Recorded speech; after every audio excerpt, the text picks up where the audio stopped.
नमस्कार।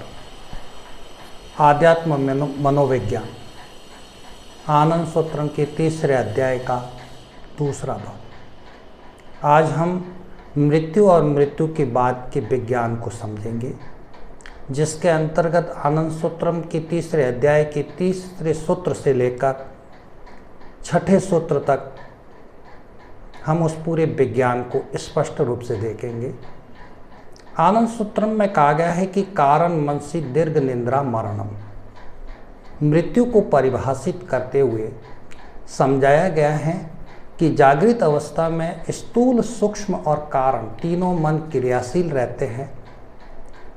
स्वप्न अवस्था में स्थूल मन निष्क्रिय रहता है, जबकि सूक्ष्म और कारण दोनों मन क्रियाशील रहते हैं। निद्रा अवस्था में केवल कारण मन क्रियाशील रहता है, वह शेष दोनों मन स्थूल और सूक्ष्म मन का कार्य संपन्न करता है। लेकिन जब शरीर की तरंगों के साथ मन की तरंगों का समन विच्छेद हो जाता है, तब कारण मन निद्रा अवस्था में चला जाता है और इसी का नाम मृत्यु दिया गया है। और मृत्यु के अंतिम क्षण तक मनुष्य कुछ न कुछ कर्म करता रहता है। इसीलिए आनंद सूत्रम का तीसरे अध्याय का चौथा सूत्र कहता है कि मनोविकृति विपाकेशिता संस्कार।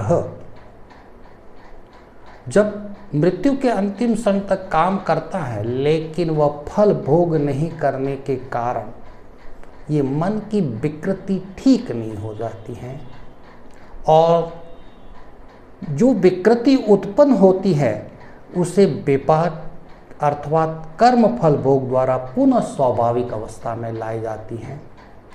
लेकिन मृत्यु हो जाने के कारण कर्म का फल नहीं भोगने के कारण ये विपाक अपेक्षित रह जाते हैं, जिनको संस्कार कहा जाता है।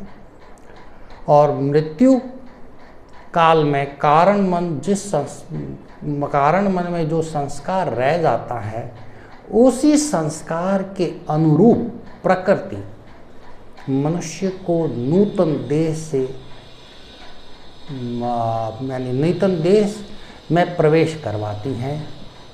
जब गर्भ धारण की जो अवधि होती है, उसके संस्कार के अनुसार जब नूतन देह बन रही होती है, तो प्रकृति के सहयोग के द्वारा मनुष्य नया देह धारण करता है, अर्थात पूरा जन्म धारण करता है। तो मृत्यु और मृत्यु के बाद की ये अवधि कितनी लंबी रहेगी या पुनः जन्म कहाँ होगा, ये मनुष्य के संस्कार पर निर्भर करता है। जब तक संस्कार के अनुरूप शरीर नहीं मिलता है, तब तक वह इंतजार करता रहता है। ठीक इसी प्रकार ये नहीं कहा जा सकता है कि पृथ्वी ग्रह पर ही उसको वो शरीर मिलेगा, अन्य ग्रह पर भी वह शरीर प्राप्त कर देता है। तो ये जो मृत्यु और मृत्यु के बीच की अवधि को लेके क्या अवधि है, उसको स्पष्ट करते समय तीसरे अध्याय का 5वां सूत्र कहता है कि विदेही मान से न कर्तव्यम न सुखानी न दुखानी। जो विदेही मन होता है, देह के बिना वाला मन, मृत्यु और पुनर्जन्म के बीच का जो मन होता है, वह न तो कोई कर्म करता है, न सुख का बोध कर सकता है, न दुख का बोध कर सकता है।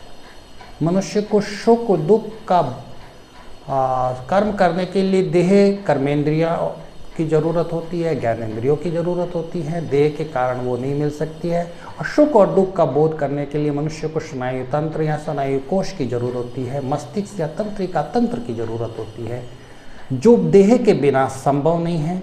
अतः कोई भी विदेही मन न तो कर्म कर सकता है, न सुख दुख का भोग कर सकता है। अतः कोई मनुष्य कहता है कि विदेही आत्मा अमुक कार्य करने से खुश होगी या अमुक करने से दुखी होगी, या ये देने से उसकी आत्मा सुखी होगी, ये लेने, ये सब भ्रम का विज्ञान है। इसे आनंद सूत्र अपने सिरे से ही खारिज करता है। इसको प्रतिहिंसा व्रति कहा गया है। तो ये सभी बातें संपूर्ण रूप से भ्रम हैं। कभी कभी मनुष्य कहता है कि आत्मा भटकती है, भूत प्रेत बनता है, इत्यादि इत्यादि धारणा। तो आनंद सूत्रम तो स्पष्ट घोषणा करता है कि वास्तव में भूत प्रेत नाम की कोई वस्तु नहीं है। तो वास्तव में भूत प्रेत है क्या, इसको स्पष्ट करते हुए कहती है कि अभिभावनात् चित्तानुसृष्ट प्रेत दर्शनम, अभिभावनात् चित्तानुसृष्ट प्रेत दर्शनम। जब मनुष्य भय, क्रोध या मोह की अवस्था में रहता है तो उसमें सामायिक एकाग्रता आती है, और इसी सामायिक एकाग्रता के कारण उनके चित्ताणु भावित हो जाता है और विषय का रूप धारण करता है। उसके मन की सुप्त और अशुप्त अवस्था में जो बातें उसने धारण कर रखी थी वह एकदम जागृत हो जाती है, और कभी कभी वह निर्जन स्थान